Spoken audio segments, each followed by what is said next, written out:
action there? I think so. Okay.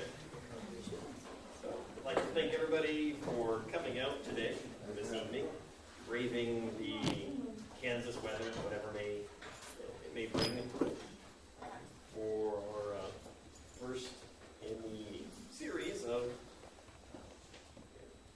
discussions and topics for the STEAM. Thanks to Kansas. Make sure I almost said Kansas Humanities Council again. Humanities Kansas for their generous grant in allowing us to do this tonight and our future talks. So first up, opening our discussion for tonight is a presentation by Dr. Jim Okapal, and who, his bio here, grew up in a small town in Northwest Ohio or attending Ohio State University, where he earned his BA in philosophy with a minors in political science and English in 1993. From there, he earned his MA in philosophy at Bowling Green State University and his PhD in philosophy at the University of Tennessee, Knoxville.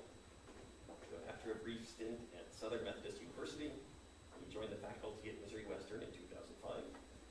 Since then, he served as a member of the Mosaic Healthcare Systems Ethics Committee, area chair of philosophy and culture at the Pop Culture Association National Conference, and is currently chair of both Department of Philosophy and Religion and Department of History and Geography at Missouri Western State University. Dr. Okapal's research focuses on the intersection of ethics and literature. He has presented and published over a dozen articles in this area, focusing primarily on science fiction and fantasy literature. He is currently an editor for McFarland Publishing's Ethics and Culture series, and is working on a volume entitled Ethics in Science Fiction. So, you guys join me in giving a warm welcome to James Okapal. Well, thank you, Mike. I also want to say thanks to Stacy, for the two of you, for inviting me to come and help you guys open this series. So one of the things I was told is that this was a series that is going to focus especially on not just the humanities, but issues of social justice, too. And I know we're going to talk about that a little bit later after I give my talk.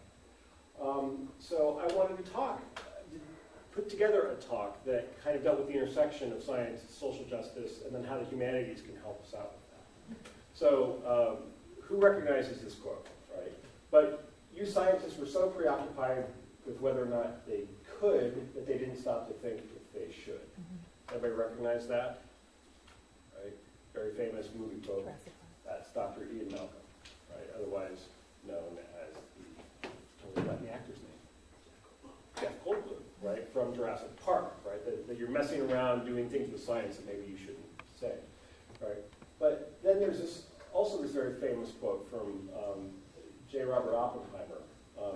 Right after the first atomic bomb was detonated, he quoted from Indian philosophy this line, "Now I am become death, destroyer of worlds," where he immediately recognized that what he had done in the service of the United States during World War II was problematic from a social and ethical standpoint. And so what both of these quotes are getting at, to some extent, is this notion that ethics is not devoid of value, which is not something that people have believed throughout the 20th century. It is a view that is much more prominent now. And so what we need to start talking about, and I think what the series is supposed to be getting into, is, well, what are some of those values, right? How do they intersect with science? How can the humanities, right, who mostly talks about values over the sciences, start dealing with this? So this isn't really a thesis for what I'm going to talk about. This is more of a belief that I have that programs like this, I think, are going to help out with. And what I believe is that the humanities and the sciences together can improve the conditions of social justice. That it's working together where that can happen. Science and technology can make our lives better. They can also make current social situations worse if we're not paying attention. So working together is where we can get the benefits and hopefully avoid some of the burdens that come along with that. So if we're going going to talk about social justice, we need to kind of at least talk about it in terms of some of the questions that are going to be raised by it. Now, I'm not going to talk about a lot of these questions, but these are some of the basic questions that are going to come up anytime you're dealing with new science, new technology, right? Pretty much any sort of policy decision even that doesn't have to do with science. So who reaps the benefits and who shoulders the burdens of the changes that are going to go on with policy, with technology? How do we make decisions about what technologies to pursue, what types of scientific projects to pursue, how these get implemented in terms of policy? Then when you're dealing with social justice, one of the problems we're going to have to deal with is inequality. There are issues of extreme inequality and how can science either help alleviate or exacerbate those problems. And then, of course, how do we restore a sense of justice in community? As I said, these are questions, hopefully different parts throughout the series, not tonight per se, but different parts of the series will address some of these questions. But I want to address three slightly different questions that are in some sense more foundational, in the sense that they come before these questions here. And that is, when you're talking about social justice, who counts? Why do they count? And how much do they count? If we're going to talk about social justice, the first thing we have to figure out is who's going to reap benefits and who's going to experience the burdens. We have to figure out who's even in the conversation and why they're there. And that's kind of what I want to talk about today. And I'm going to do it in part by looking at some science fiction. Before we get there, right, let's kind of look at, very briefly, a list of scientific developments in the 20th century, which have possibly can be seen as having ethical errors associated with them. So there's some things like the internal combustion engine. This has clearly been a benefit to humanity in the sense of transportation. I can now buy sushi here and not get sick, which if you think about it, we're about as far away from an ocean as you can get on the planet, and yet we can still get fresh enough fish because transportation makes that possible. The internal combustion engine does that. And of course, the internal combustion engine kicks out CO2 at such a rate that it is causing issues of global climate change. Now, it's not the lone actor in that, right? But it's one of them, right? Atomic and nuclear weapons, nuclear waste storage, right? And here's where you can start seeing some differences. To some extent, the internal combustion engine we are almost all benefiting from, and we're almost all experiencing the burdens because it's atmospheric. But when you get to nuclear waste storage, you've got a different issue. Where you store the nuclear waste is going to have a major impact on who lives near those places. And it's going to have extreme negative impacts, if there's any form of leakage, on the health and well-being of those individuals. And we have lots of experience of that, right? Where I grew up in Northwest Ohio, we have a nuclear power plant, right? But we don't store the waste anywhere near there. They store it in other places. They send it down, some of it to Kentucky. They put it in a place that they said would even if everything would leak, it would take tens of thousands of years before that radiation and that leakage would have any sort of problem. It only took them about 20 before they started finding the radiation signatures from that leakage downstream about 100 miles away into communities that were poor and rural and were suffering health effects from it. Right? So you start having that. Asbestos, you've got the same problem. I remember as a kid, they removed asbestos from my high school. We had to close it down for a month. Right? We had to go somewhere else. But there are a lot of high schools that still have asbestos in them. And their ceilings don't look like this. The kids are exposed directly to the asbestos, so they're breathing it in still because they're too poor to remove it. They're too poor to keep it secure. And so you start seeing that there's these differential impacts from these scientific advances. Well, I'm sure we'll get an opportunity, perhaps even later today, to talk about this stuff on the your right-hand side, where these were medical and social science experiments that were done, usually on populations that lacked autonomy, lacked the ability to say no. They were done on children, they were done on homeless people, they were done on people who were U.S. soldiers or prisoners, and therefore had very limited ability to say no to experiments that they didn't understand and what was going to happen. So those are the past mistakes. The current ethical problems, here's just 4 of them, right? Stem cell research. We've been going on and on and on about this for quite some time. We're still not really settled on what we're going to do with that, even though we can produce stem cell lines that don't require that we basically take unborn zygotes and start playing around with them from after they've been frozen.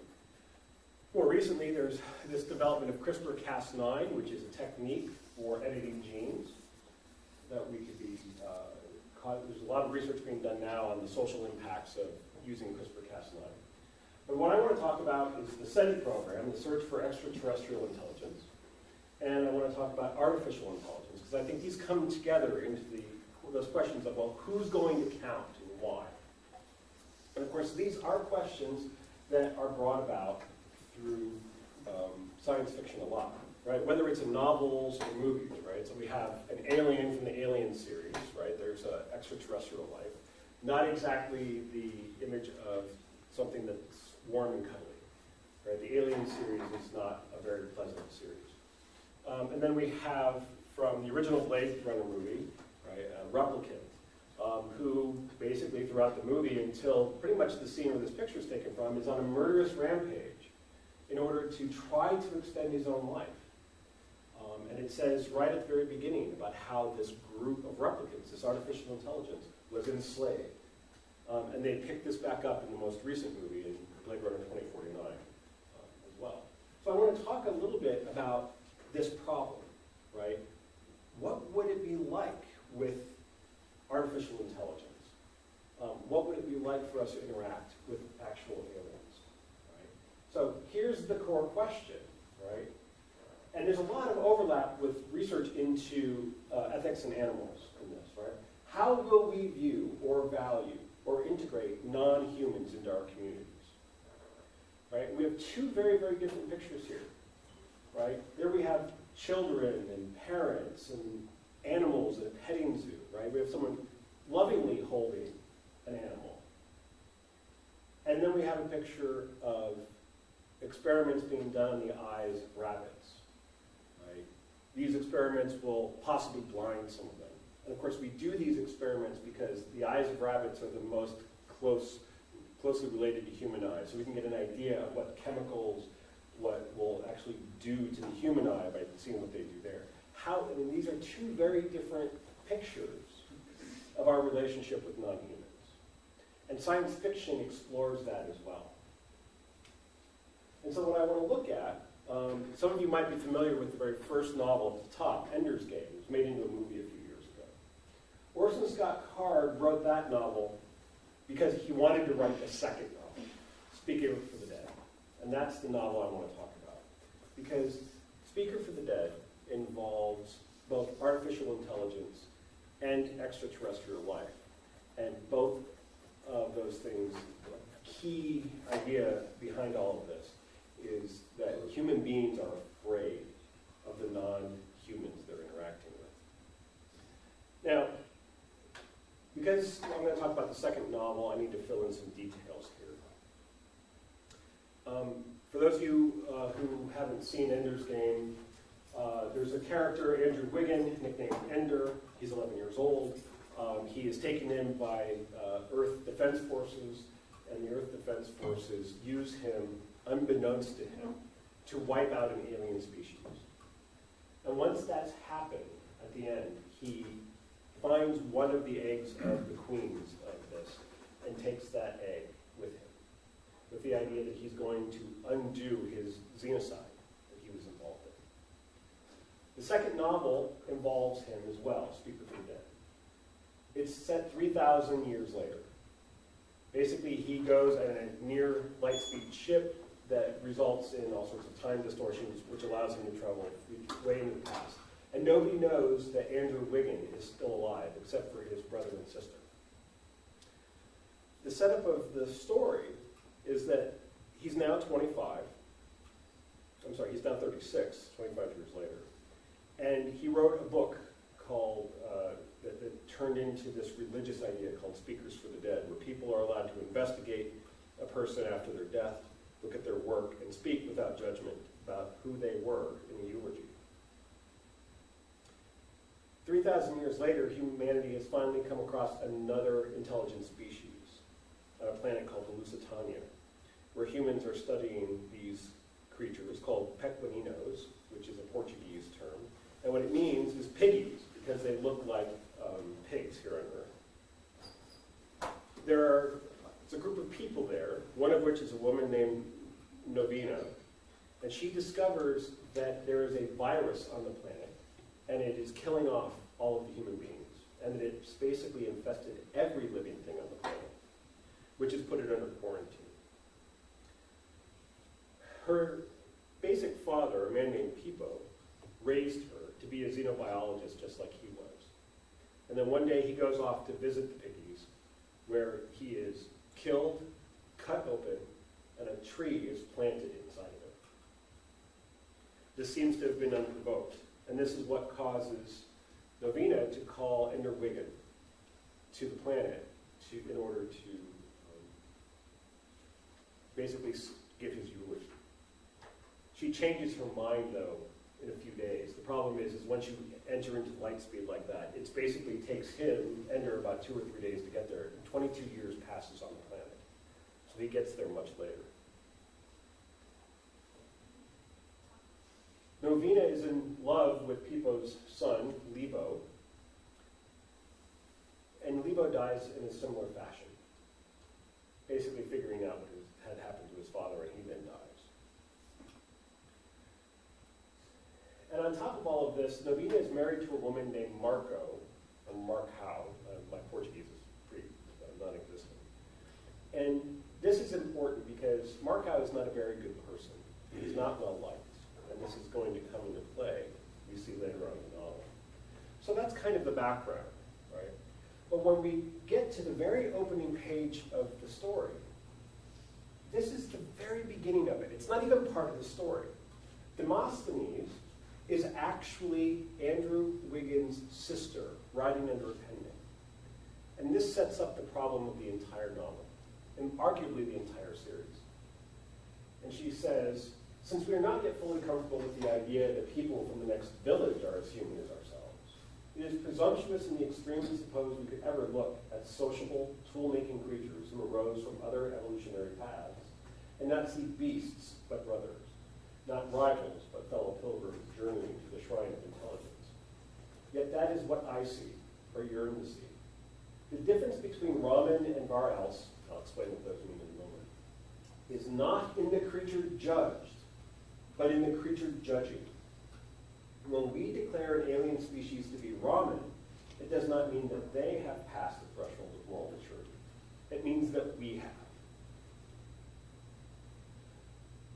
This is interesting to me because this flips on its head a lot of moral philosophy, right? Because as I said, there was this event, and Demosthenes continued, or this is actually Andrew Wiggin, speaking in a classroom like this on another planet. He says, suppose that we had learned that the piggies, because all these college students know who they are, had suddenly, without provocation, tortured to death a xenologist or Symphysian. Doesn't the very fact of this incomprehensible murder make the piggies Var-Else instead of Raman? So what do those two terms mean? Well, the novel tells us of this thing called the Nordic Order of Foreigners. So these are somewhat made up Nordic terms, but their definitions definitely are for the novel. So an Udvaning is an otherlander, a stranger that we recognize as being human of our world, but of another place, another city or country. The Framling is the stranger that we recognize as human, but of another world. Right? Very different from us. Raman is the stranger that we again recognize as human, but of another species. Then you get to Var-Else. It's the true alien where no conversation is possible. They might be intelligent, but we can't know it. And then there's the Jur, which is the dire beast, right? This is the creature who is not human and whose sole purpose is going to be our destruction. And he says, so this is what they're getting at. Where are these aliens going to fall, right? And this is a big major cutoff point. Everything above here seems to be, in some sense, in our community. And this down here is outside. Well,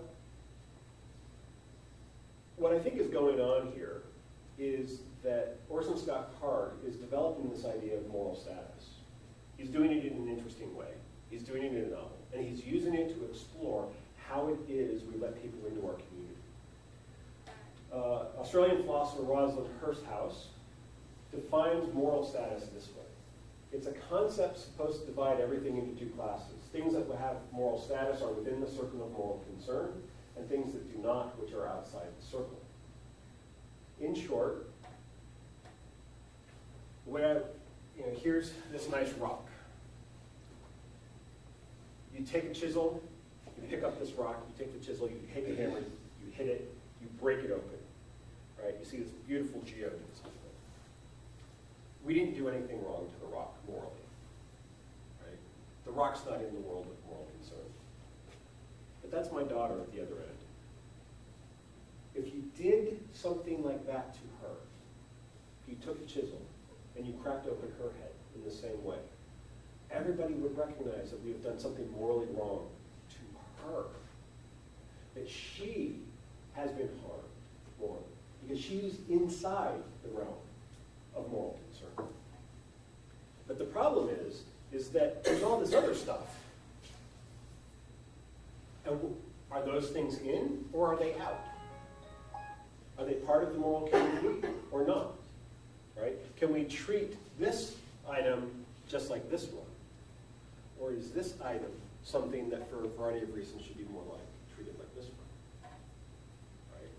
So that's the question. That's the problem.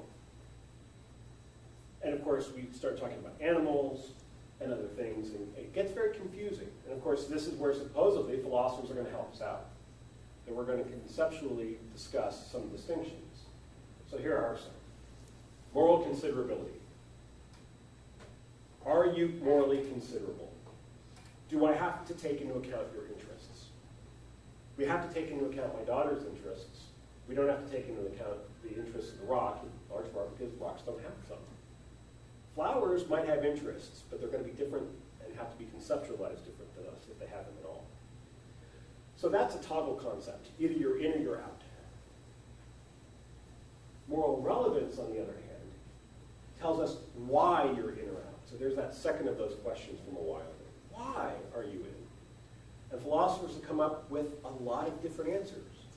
Some of them focus on physical characteristics, right? In other words, your genes, or are you alive? Other ones have focused on psychological characteristics. Peter Singer famously focuses on some of those, where he looks at, well, can you experience pain and pleasure? There's all sorts of other views. Immanuel Kant and some of his followers, interestingly, say that you're only in if you're a moral agent, which turns out to be far fewer individuals than I think Kant and a lot of his people realize. And then there are relational notions, right? Do you play a role in an ecosystem, for example? Because that might get you moral status or moral considerability, right? Have you formed a relationship with something else, right? You might have formed a relationship with your own pet dog that means it's got moral status and you have to take its interest into account. But what about the stray? I have no relationship with the stray. So that might be different. So those are the different reasons why someone might be morally considerable. And then we get into the problem of moral importance. And here's where social justice comes back. Because now once we know that you're in, and now that we know why you're in, we don't live in paradise. What we do live in is a world of limited resources. And sometimes we have to make hard choices. And even though someone might be morally considerable, they might be left on the outside. And, as Russ and I were talking, in the 1960s, Garrett Hardin was suggesting that we were going to be in a big problem with this on the planet as overall, right? There's only enough room in the boat for 3 of us, and there's 5 of us. Who has to go? The brand new child, the old lady, you, the person who has medical conditions, right? Who's going to get thrown overboard, right? Because if you don't throw two of us overboard, all five of us are going to die. Basing some of this off of some ideas from Malthus in the 19th century, there was this idea that we could make new resources to feed the planet along basically an algebraic kind, or not algebraic, but a direct linear way. But population growth, he thought, was going to be like this. And then once you crossed this point, you were in a crisis. You were in a lifeboat situation, as Hart would put it.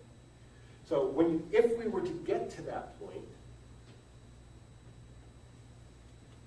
who of the morally considerable beings are we going to consider more or less significant to make the hard choices? Now, hopefully, we don't ever find ourselves in that. In fact, I think Hart and Malthus got it radically wrong, and there's a lot of empirical evidence to suggest that.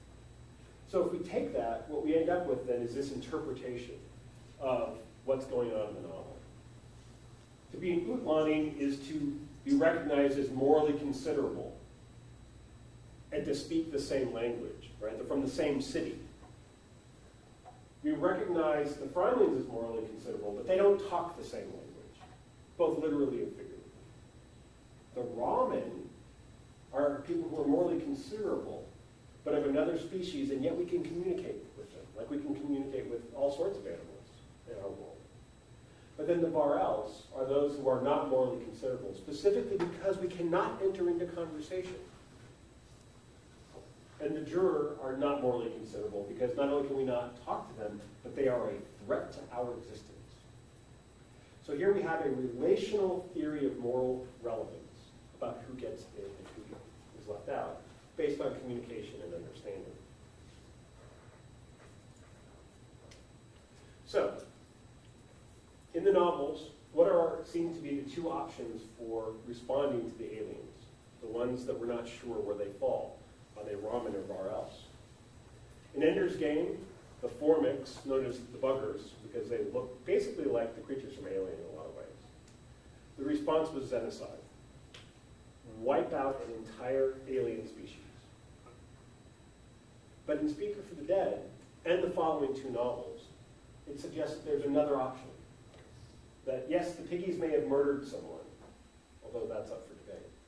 But maybe with patience and empathy and understanding of the aliens, working toward it, maybe we can bring them into the community. And xenocide is not the option. Now, this is just part of a rather large amount of literature that deals with the same thing, and that's kind of my suggestion. If we continue to look for intelligent life, we don't know what we're going to get.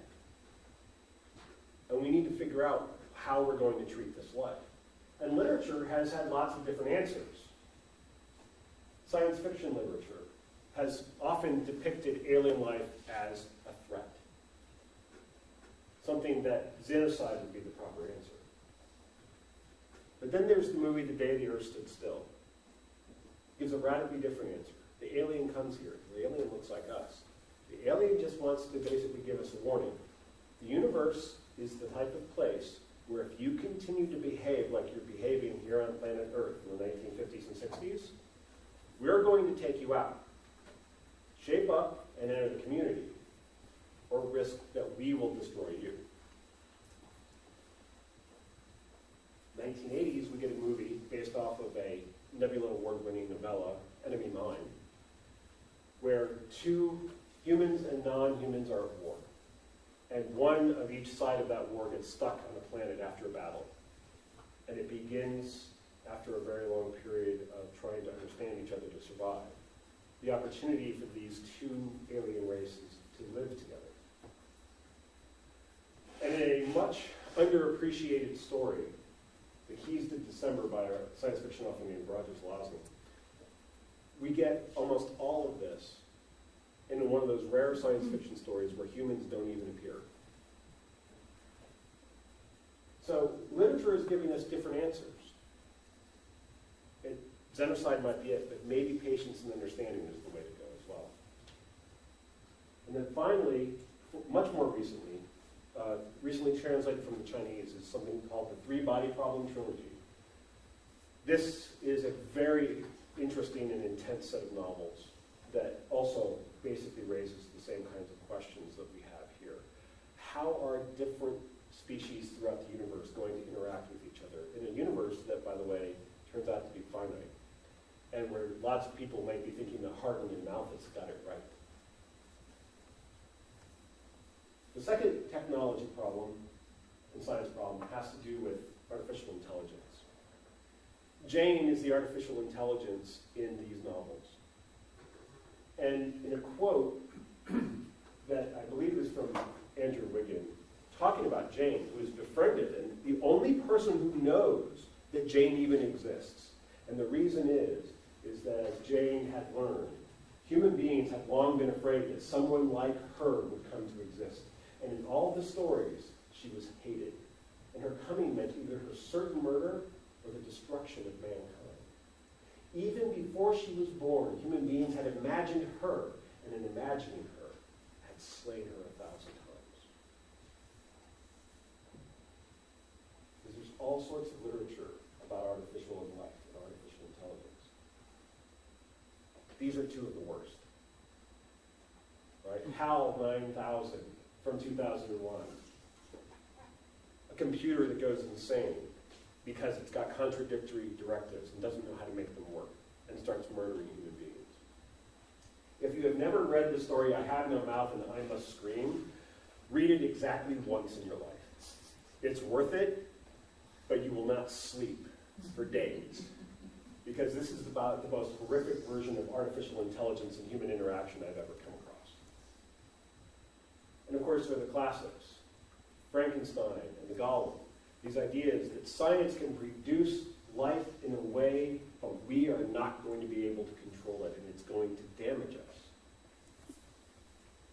And then much more recently, of course, we get more benign versions of artificial intelligence with Data in Star Trek.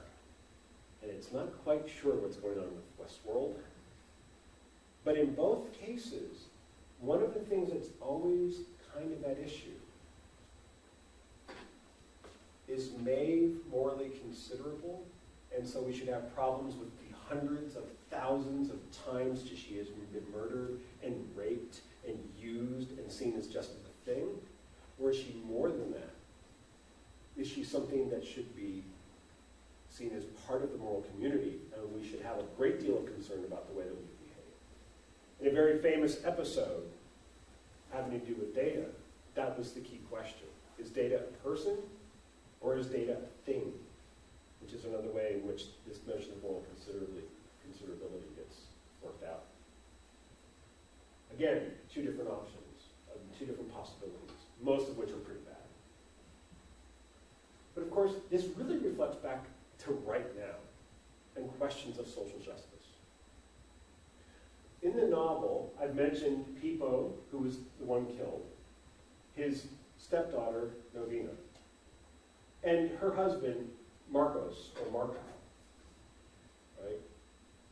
Pipo said to Novena, who had already been on the outside, he said, "You're a great-hearted one. You're in this small community.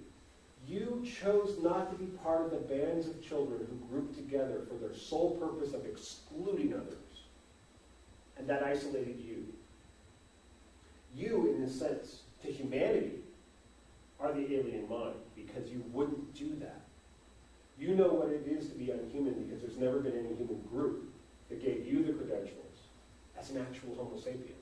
You might be human genetically, but you've been excluded, and you didn't want to play in those exclusion games." But of course, we do this in other ways, in ways that touch really close to a lot of our politics right now. On her husband, because he dies in the novel as well, Ender gives his eulogy of her husband, Marco. His third name was Cow, or dog. You never heard of him having a friend, and none of you was ever glad to see him come into a room. That's what the man you knew, Cow. Hardly a man at all. You called him a dog, and so he became one. He became another species. He became a thing. He became something outside of the community. we've got a long way to go. And science and technology and the products of those in terms of meeting artificial intelligence, or creating artificial intelligence, or meeting alien life forms is going to be a problem. Because this is the hope and this is the goal of the novel, that we can change that, right? That what we want to see is that the difference between the Raman and Bar-Else is not in the creature itself. It's not some property that you have that you are able to feel pain that makes you in, right? It's whether or not we, as a matter of our character, are willing to grant moral considerability to something else. And when we do that, that means we have passed a moral maturity threshold. So are we going to be able to extend that and see other people as those who are considerable, who have a great deal of significance, even when they're different from us? And how are we going to work then for greater experiences and greater situations of social justice? Thank you.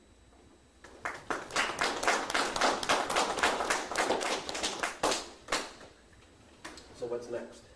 Do you guys have any questions Maybe. for him before we move on to the panel? Questions? Mike, you want to start the panel? Okay. Oh, do you have a question? Yeah, kind of.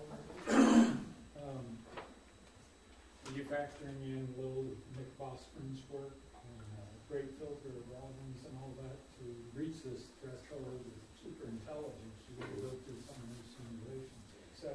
Right. So here's the interesting thing, right, about Bostron's work. And there's a lot of interesting things here in terms of this post-humanism and how that's going to work.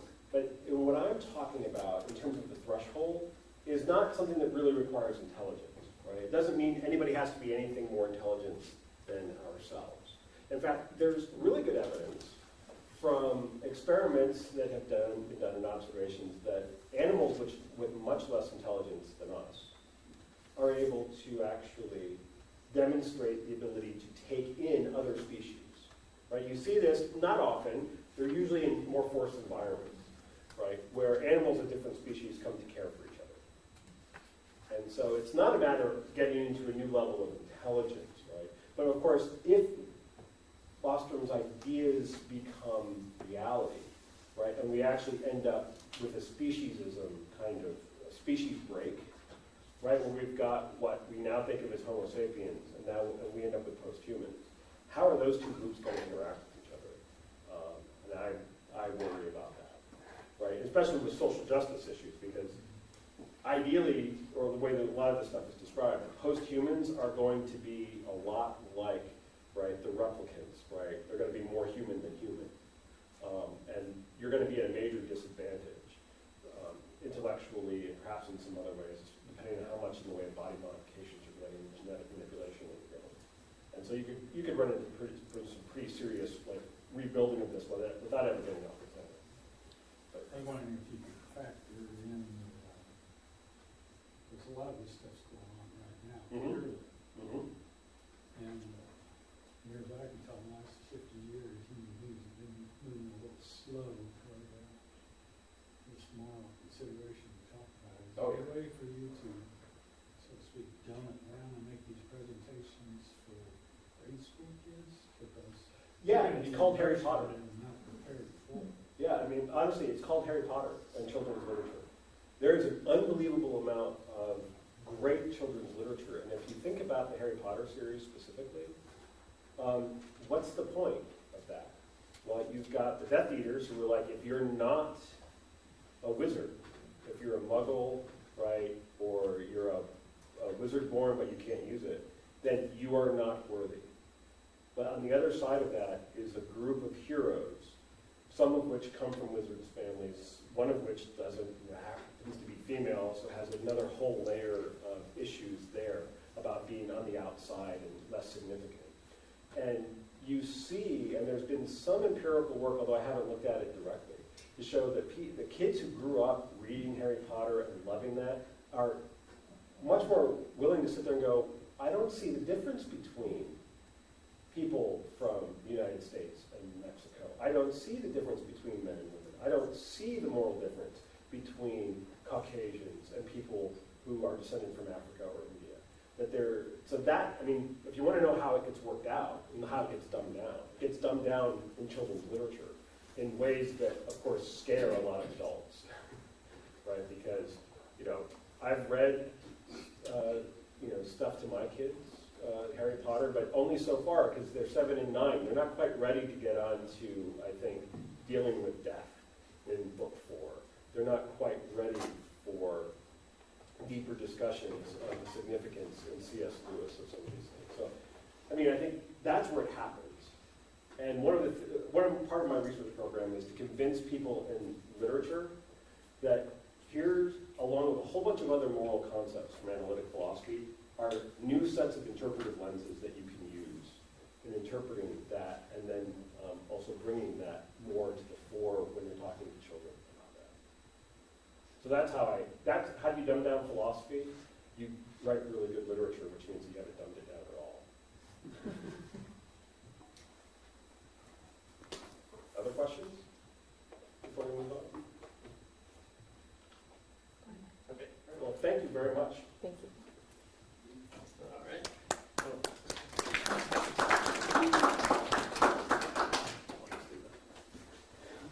So, for our panel discussion, we have all these nice chairs up here. So, if you're on the panel, let's see, we can introduce you as you come up. We got Dr. Bruce Glymore, the philosophy department head and professor who specializes in the philosophy of biology, specializing in ethics over at Kansas State University. Hey, everybody. Next up is Dr. Evan Hart. She is assistant professor of history at Missouri Western State University. She has a background in the history of medicine with a special interest in the activism of women of color during the Women's Health movement.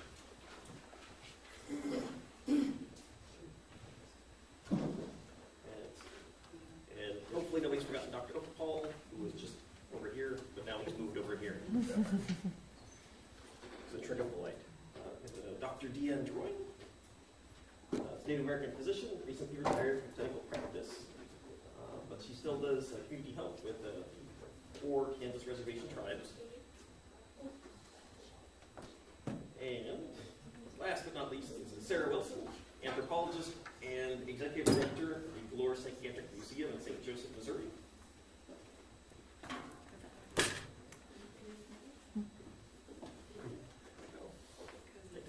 Thank you all for coming out. And Mike Kelly gets the last seat. yeah, the one. I hope everybody's comfortable here. I tried to make this extra classy. We've got a nice centerpiece there in fall colors. So I'd like to. We're trying to work on our feng shui. So hopefully you're feeling the positive mojo. All right. So first question to our panel is: oftentimes scientists and doctors engage in questionable practices by citing the greater good. So if these practices do further the greater good, why are they generally viewed negatively? Do sort of like Tuskegee syphilis experiment and that kind of thing. That's what I do at department meetings. So I have something to say about this, but I'll defer. Go ahead. I got to talk for half an hour. I don't want to say anything. So sometimes, because the practices are really awful, and the Tuskegee experiments are like that. Does everybody know about the Tuskegee syphilis experiment? Anybody not know about the Tuskegee syphilis experiment? Okay, so beginning in 1932, I think, and ending in 1972, there was a study done, centered at Tuskegee University, where African American men who had syphilis were recruited, studied, the purpose nominally being to develop treatments. In 1932 there were no good treatments, but pretty quickly that nominal aim disappeared. So these men were told they were being provided care, but in fact were not treated for syphilis. By 1946, penicillin is not only known to be an effective treatment, it's widely available. It's expensive then, but it's still available. 600 subjects were enrolled. Of them, 339 had actually diagnosed with syphilis, had syphilis. They weren't told of their diagnosis. Of those, 128 died from syphilis or related causes. 40 of their wives were infected, and 19 or 20 children were lost, born with syphilis. And the study went on for bloody ever until it was eventually stopped as a result of public outcry. So this was a vile thing, pretty much from the get-go. The similar studies were occurring at the same time. There was a less famous study in Guatemala. So sometimes it's really awful stuff. Sometimes it's a mistake. So there's a chemical engineer who destroyed the world twice over. He's the only guy that ever destroyed the world twice over. Thomas Midgley Jr. He's the greatest chemical engineer ever. The first thing he did was invent leaded gasoline. If you don't know about the effects of lead on human health, human IQ, human behavior, it's nasty stuff, and it's nasty stuff at even low doses. So the kind you get from depositions from exhaust from leaded gasoline. So he invented this stuff, and he knew it was pretty nasty. He invented it to eliminate engine knock, and defended it until his death. He never gave up on it. The second thing he invented, destroyed the world the second time over, was chlorofluorocarbons, which were invented as a coolant, but then destroyed the greenhouse gas layer. He didn't know any better, right? So that second invention saved lives, right? It was actually a big deal, and if for a little bit it was a very good big deal, right? Long run, it's trouble. So maybe this is internal combustion engines are like this, right? They have an immediate positive effect on well-being in the long run. They're bad. Two other things that happen though. Sometimes the scientists got it right. It's actually what they're doing is a good thing. But you don't see the good benefits, right? They're concealed. And sometimes it works the other way around. You see the benefits, but not the costs. So neonatal care is really, really good. But we got there at the price of prenatal care, which in this country sucks, right? So we developed this great neonatal stuff that saves literally 25,000 lives a year, but at the price of a whole bunch of infants that never get born or get born and die because we don't actually provide good prenatal care. So now I'll shut up. No. Or who live with various disabilities as a result of the... Absolutely. So, following up on this, one of the things that I'm talking about in terms of this moral considerability and stuff is there's this distinction between having value in and of yourself, having moral value, having intrinsic value. Lots of different terms, not identical, but they're closely related. And then having merely instrumental value. And part of the problem that we see sometimes with science is that when you start talking about the greater good, you end up instrumentalizing large groups of living things. Their value is in their use and their use only. And other things are valued, not instrumentally, but morally, right? So you start talking about abortion, and all of a sudden there's this argument that there are people who are deeply, deeply, deeply worried about the moral value of zygotes and embryos and fetuses, but seem to have almost no value for recently born children. Now, that's probably not a fair characterization, right? But you can kind of see that, and in fact, you might even see that part of the political and policy argument is using children and unborn children for political gains. Well, you're not valuing them morally anymore, even though on the surface that's what you're saying. And so part of that problem with the greater good is that distinction. Well, in order to do that, maybe we've left something out that we're supposed to be doing. And if I can plug another science fiction story, one I know that Mike knows, right? The Ones Who Walk Away from Omelas by Ursula K. Le Guin. It's a very, very short little story. It's not much of a narrative, but it's a really, really powerful story. And at some point, you realize that one of the characters is in a broom closet, because that's the character that's been treated as nothing but an instrument, and only instrumentally valuable as a tool. Okay, so kind of taking off on this, the idea of greater good and sort of instrumental value. So kind of paraphrase a line from World War Z and Paul Redector, who was an interesting character in that what could humanity achieve if we just gave up our humanity? So you think of all the science, and how much research we could gain and more knowledge, but if we just gave up the sort of considerations of ethics, or we just went all out, well, how much further could we be? Maybe we would be much worse. But some people would be much wealthier. How would we be worse? Well, so I mean, I'm speaking from the perspective of the director of the Glore Psychiatric Museum, and I'm an anthropologist, so I study human beings, right?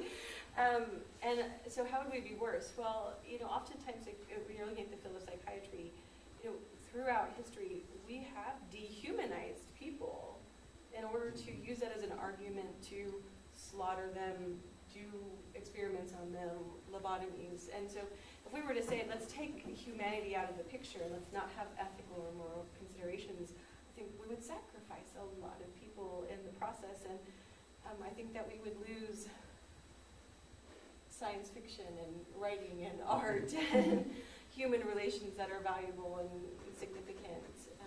So yeah, I think it would definitely be worse if we removed our humanness out of the equation. We'd be amoral dudes, and that's not a happy thing to be.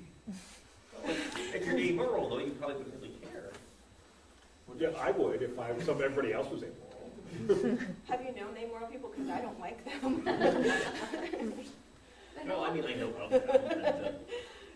Well, even in a lot of those studies, though, we actually don't get that much out of them. So if you look at the Tuskegee syphilis experiment, for example, we didn't actually learn all that much. So it has a huge human cost without us actually learning much of anything significant. Penicillin was known about by 1946. These studies went on into the 1970s. They had the cure. They knew how to cure syphilis. They knew exactly what syphilis did to people. And we had tons of patients at our hospital, 30s and 40s. Overnight with penicillin, you can cure this. They let it go on 30 years. And particularly alarming with the Tuskegee study is just, and with a lot of psychiatry, is that idea of informed consent. That you're consenting to let something be done to you. And what the patients were told was happening to them was not what they were getting.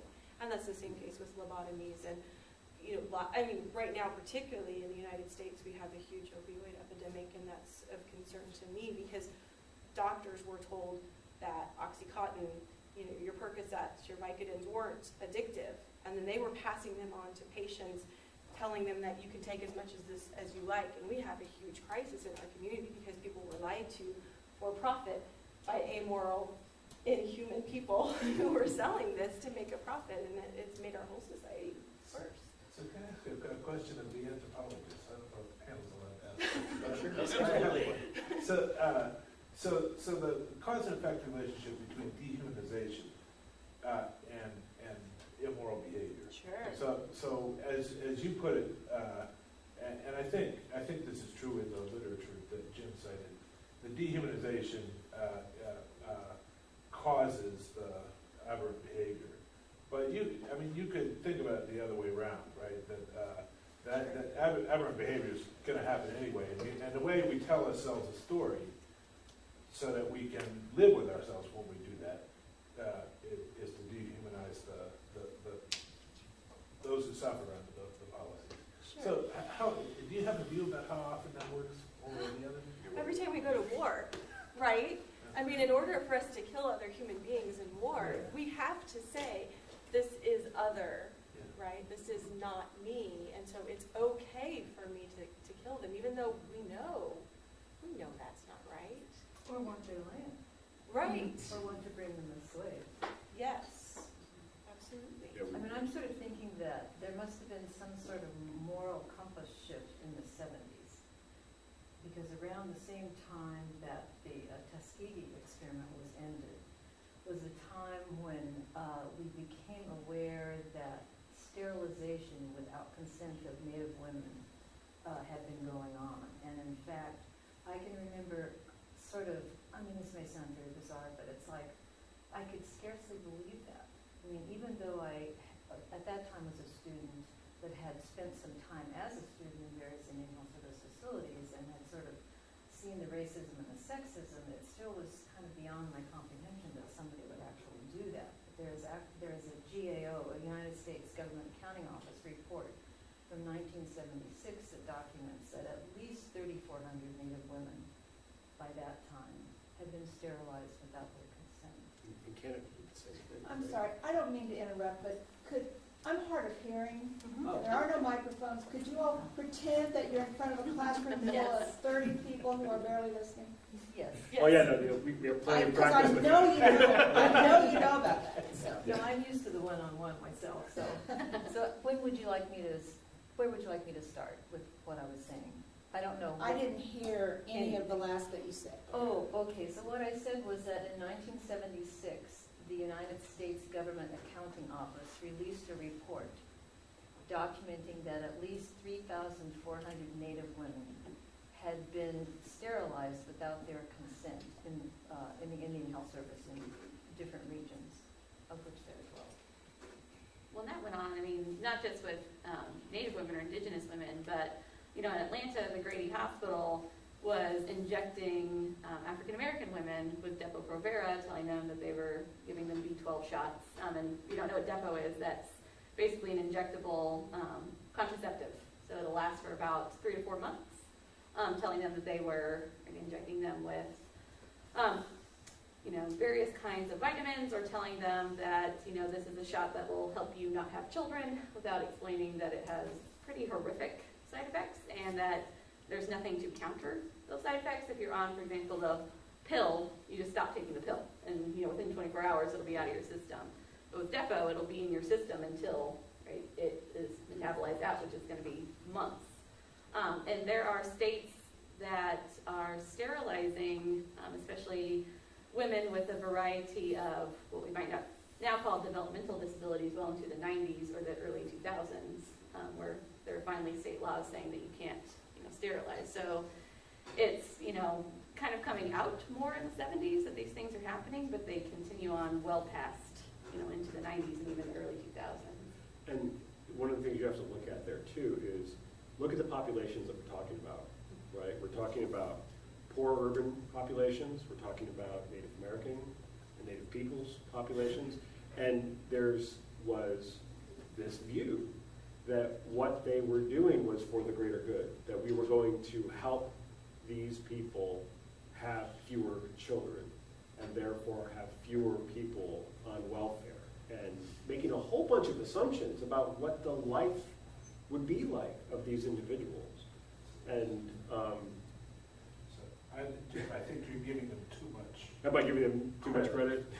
So you can sort of date the rise of this kind of policy to the eugenics movement, which in some sense begins in the late 1800s, but really takes over in the beginning of the 1900s, when Darwin is social. It's not Darwin; it's social Darwinism is melded with genetics and then population genetics, the view is exactly the view Michael was talking about. We are going to be better as a race, as a people, as a species, by changing the genetic, biological composition of us. So it's not for the greater good, and it's certainly not for the good of the people who suffer these events. I didn't want to tamp down on the complete racism that was underlying. But no, these guys are by our lights vile, and they're not amoral, but what they value is markedly different than what we would recognize. I'm not sure everybody knows what eugenics is. So raise your hand if you don't know what eugenics is. All right, so let me tell you something about eugenics. So the idea is Darwin, so this is a total misrepresentation of Darwin, but it's not a total misrepresentation of a set of people reading Darwin. So Darwin says survival of the species depends on the fitter individual. So what we really want to do is make our country, our race, our species fitter. And the way we make folks fitter is we eliminate the less fit. And now you can guess who gets called the less fit. It's exactly the least privileged in society, right? The poor, whatever races are regarded as lowest on the totem pole. So African American really got it hard, but in the turn of the century, Southern Europeans, so Italian immigrants suffer this sort of victimization. So if you're socially on the bottom, you're gonna get it, right? And so this movement persisted up through World War II, and then when we went and looked at the Nazis, the set of adherents decreased. It's still out there, but no respectable scientist now endorses anything like that view. So it's coming out of a thinking in the late 1800s that's trying to classify the world. And so Darwin's going out and he's finding all of these different species and he's seeing how they're interconnected and they're related, and some species survive and some species don't. And there's a whole bunch of different kinds of elk, and they're similar but different than horses and giraffes. And so they're taxonomically going out and trying to study and classify the natural world, plants, animals, birds, fish, and they do the same thing with human beings. And so anthropologists and museums also try to go out and classify different cultures and races. And so just like you have a taxonomical chart for species, you have a taxonomical chart for races at the time, and the races that probably had less privilege would have been placed at the bottom, and then it would grow. And so, like you say, it culminates with the Nazis trying to say, we're going to get rid of everyone who's not like us. And it's perfectly okay to do experiments and all kinds of nasty things to other people, or even mass genocide, because what we're looking for is this pure race that we classify as a pure race. And it's so on this classification issue, so with the connection with science, have you ever done anything on the Planet of the Apes? So I can remember going to I watched the old stuff. I haven't watched the new ones yet. Well, I meant the old stuff. Okay. So I can remember as a kid going to the American Museum of Natural History. yeah. And there would be these exhibits of the evolution of man, and they would include some racist bullshit. Sorry for the friends that they're Yeah, I saw that. I saw that stuff too. Yeah. So there'd be these dioramas with here are the dinosaurs, and here's the African savanna, and here is pick your favorite Amazonian tribe, right? As exhibits, yes. Mm-hmm. Yes. So this is seen in, if I remember right, in the old Planet of the Apes, where they're walking through an exhibit where humans, right, are, and that was a really shocking thing back in the day. And that marks that turn of the enlivening of the ethical horizon. Right. And of course, in the original ones, it turns out that there aren't just gorillas, right? There's all the other species of apes, and it turns out that some species of apes are more significant than other ones, and human beings are at the bottom. Human beings can't even talk, and that, of course, this notion of being able to talk and to be able to communicate has historically been a sign of intelligence. And whether or not something could or could not talk, could or could not learn to talk, could learn or learn to talk the proper European languages, was a mark of whether you were significant. If you dial your significance down to 0, you were no longer, we can do anything we want to. And that's what happens when European settlers encounter the New World and they see Native Americans living here and they claim this land for Spain. They discover this land and now it is theirs. And they don't take into account that all of these people who are already living here have had this land. Like this was theirs, but because they can't speak the same language, or maybe they don't have the same technology with guns or these sorts of things, it makes it okay. Or the same idea of how property Yes. works. Absolutely. Or even ideas of pain, because I know, when you study a lot of American scientists and American physicians looking at indigenous peoples, looking at especially African Americans, the argument being that that they don't feel pain at the same level, and that they are subhuman, right? And actually, there's a debate happening amongst a lot of American scientists over whether all of man is descended from the same Adam and Eve, whether we're monogenists, like everyone is descended from the same, right, human ancestor, or whether, right, the world is actually polygynous, meaning we're actually descended from different, right, sort of Adams and Eves, if you will. And because, like, the argument goes, especially for Southern slaveholders, that African Americans are not descended from the same Adam and Eve. Thus, women, African American women, do not suffer the curse of Eve, which is to have pain during childbirth. And thus, if they don't experience pain during childbirth, then the forced, I don't say forced breeding, that's horrifically sounding, but Proper. the forced breeding of African American women is wholly just. And then, I don't know how many of us know about J. Marion Sims, physician Sims. So he's kind of considered the father of gynecology, who practiced a surgery for basically fixing what's called a vesicovaginal fistula, which is when there is a tear in the vagina, which is very, very common during childbirth. And he practices on enslaved women without anesthetic, arguing that they feel no pain. Right? So that also justifies this idea that you can treat people a certain way, that you can disregard evidence of their pain, and thus they're not the same moral beings. They're not the same level because they don't feel pain, which obviously we know is wholly false.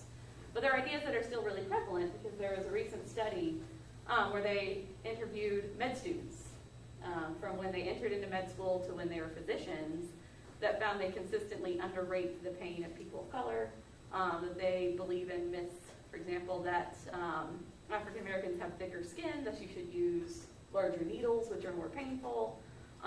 So there are ideas that are still really prevalent, sort of shockingly prevalent, I would think. On the other hand, we can get really bad behavior without that. So there's Semmelweis, yes, and puerperal fever. So Semmelweis is a physician working in Vienna, a maternity hospital. It's a general hospital, but it includes a maternity ward where every woman who goes in dies from puerperal or childbed fever.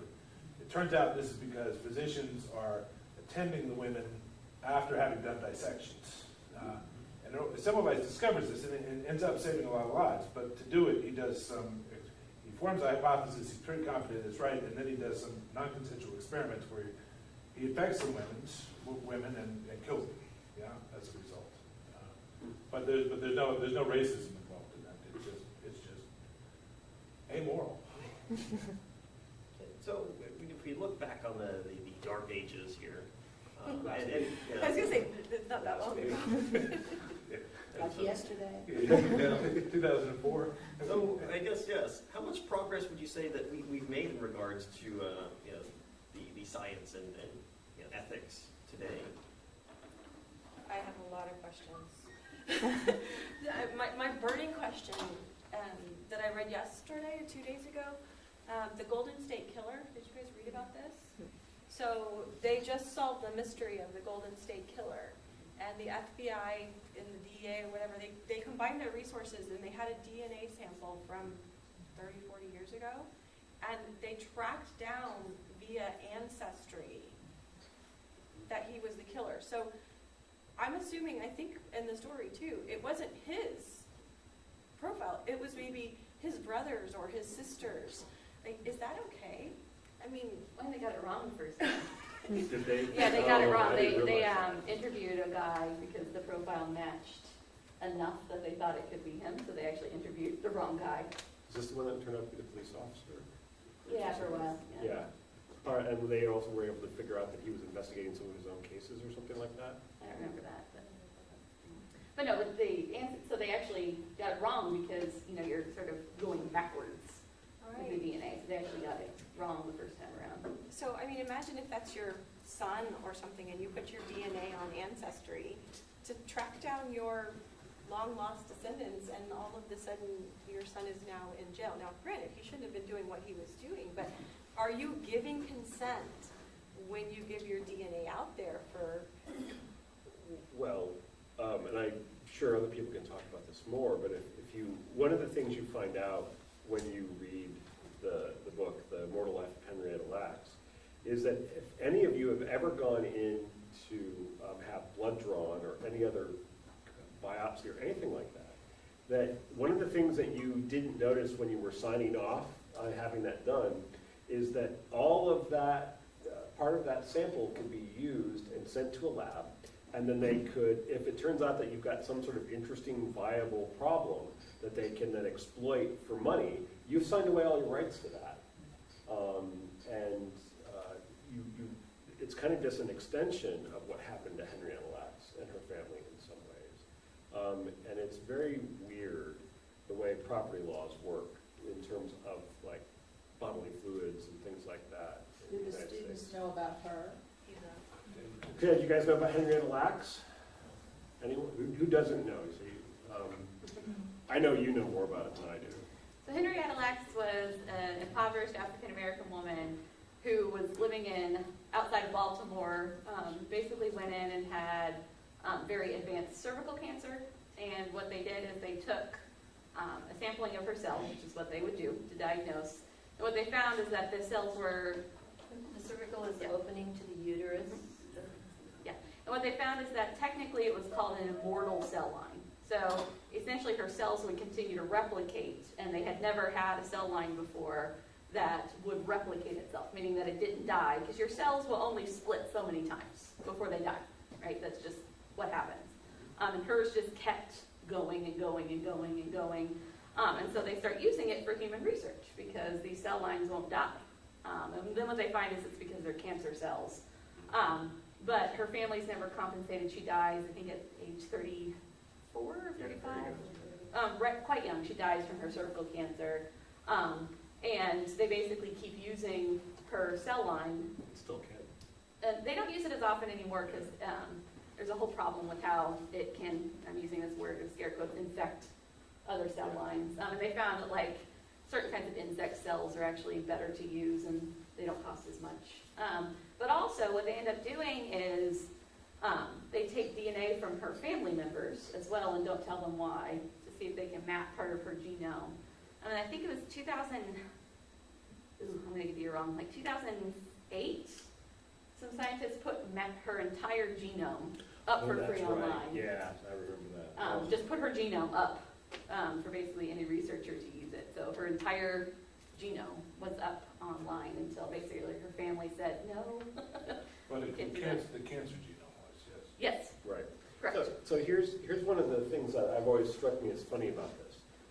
Libertarianism is a political view, and it's a political view that talks about small state, that people should be free to make their own choices about their social life. The market should help be the source of how you put goods out there. But one of the core beliefs in libertarianism is that property rights are the foundations of all other rights, including the right to life and everything else. And they also tend to like Locke. And Locke starts off with this idea that the first thing that you have property in is your own body. And yet somehow in American law, that's the one part. It's like, yes, we believe in property rights and everything, but not property rights to your body and the things that come from your body. And then we end up with these situations with like Henrietta Lacks and everybody having their, most of us who if we've had our blood drawn, we're not going to get screwed out of anything because it turns out that we're not interesting enough from the scientific perspective. There's nothing going on there that they can use. But correct me if I'm wrong, part of that is so that we don't have impoverished people selling kidneys in order to basically, fund their lives, saying that, no, you don't own your kidney that way. You can't sell it. You can't sell it that way. Because obviously, right, Yeah. that it has to be something that's freely given without coercion. Yeah. But of course, coercion is one of those, one of the words I say in philosophy are red flagged. Is the moment someone uses the word coercion or freedom or reason or person for that matter, you're probably going to go down some horrible rabbit hole and never get anywhere because because these terms, it's not clear what counts. Well, it is if you just take my definition. Well, which is what a philosopher would say, Well, right? it's what everyone says at the end. Pretty much. Just take my definition, I'll give you all the answers. Right, can we go back to the last question you asked? So we've been giving medicine a hard time, but maybe it's appropriate to say some of the things it's done well. Mm-hmm. So beginning again in 70, I think the Dax case was also 1972. Yeah, really early. So 30 years ago, 40 years ago, physicians routinely ignored what patients might wish and didn't take seriously instructions about whether to treat and how to treat. They recommended and then acted on what they judged to be the best treatment. That's changed, and it changed as a result of a series of cases, including a young man known as Dax, who was burned badly in a gas line explosion, and then treated for over 60% of his body or something like this, and then treated against his wishes. And burn treatment is excruciatingly painful. For a year and a half, where he was saying, please don't treat, and they went ahead and did it despite his wishes. So he sued, and eventually he won the right to control his own treatment. And as a result, over the next several decades, training began to change in medical schools. And I'm not saying it's perfect, but progress has been made there. I'd like to ask Dr. DeRoin, since you're a practicing physician, could you weigh in on this one? Oh, yeah, and I was sitting here thinking, should I say this or not? Because of course, prior to maybe 1970 or so, that magic decade again, most physicians were men. So these were men making these decisions. Not totally, but mostly. But, you know, I mean, it has to do with, you know, our social status and, you know, equality among genders, etc. You know, a patriarchal system, which fortunately I think we're figuring out how to fix ever so slowly and painfully, as we've recently seen. But what I would actually like to do, if it's okay with you, is I would like to go back to the Native experience. Yeah, absolutely. And talk about, you know, what you alluded to. I mean, Christopher Columbus or Francis Drake, you know, they land and they say, okay, these people are subhuman. They really aren't like us. And therefore we can do as we wish. And for Native people, there has been, you know, the first era was the era of extermination. And the next era was the era of assimilation, if we're talking about federal policy and people's attitudes. And finally, again in the 70s, we entered the era of self-determination. And as we went through the 19th century, what's really interesting is that I tell people that the people who wanted to put Native children in boarding schools were the good guys, because everybody else wanted to kill the Native people. They were still out there on the prairie shooting them, whether it was, you know, guarding the stagecoach or the cavalry or whatever. And these people said, no, they're human, but they need to be made like us. And so let's cut their hair, make them stop speaking the language. I mean, I think you probably know all about this, but if you haven't, there's a very good book to read called Education for Extinction. And in that case, it's extinguishing the culture, not the individual. And it's written by a couple of Kansans. Adams is the one name I remember, author's name, and it's University of Kansas Press.